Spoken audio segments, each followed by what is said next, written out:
Some number thum changup mapan na changi chung changup sum. Mi Ging tan som sang san. Mi him sang som. Hem sang som sang sa. Ka ki. Ka kim vel. Ka kem vel a hung. Saying. So u a hin hung. Hung ki golu. Hung ki guru a hin. Hen. Cây ba đầu ra hung. Cây mà đầu điên. Cây mà đầu điên. Hung giếng. Dòng leo. Dòng lẹ.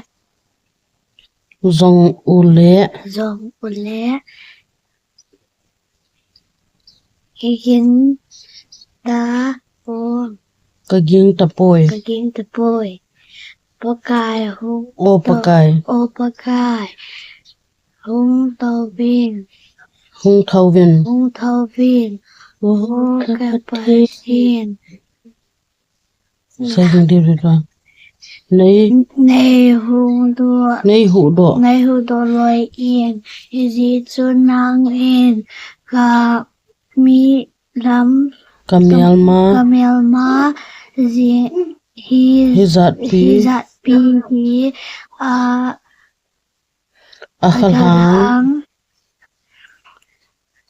akhalang gu u nang na vei chip pe so zin hi lo te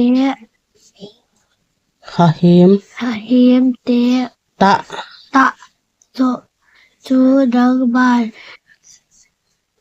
a hao nang na vo pul su e su zia chang yin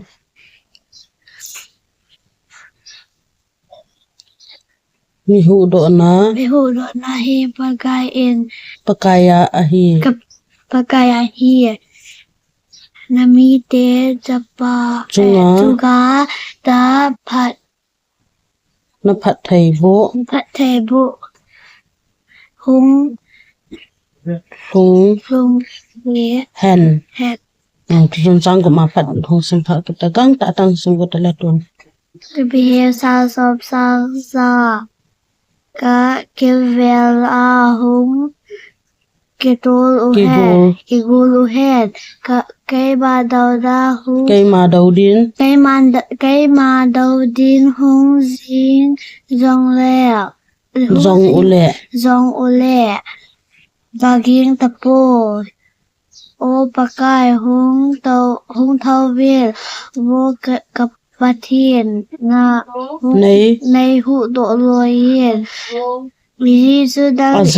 Azi chu dang in kabalam kamel ma hi hizat pi hi akhalang gu vei chep pi so zil vigilo te hahim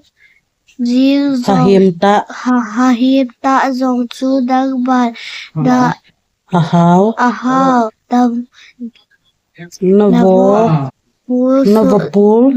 pul so zi mi hu do na hi pakai a na hi pakaya ahi mi te chung a na phat thai bo hung rong hen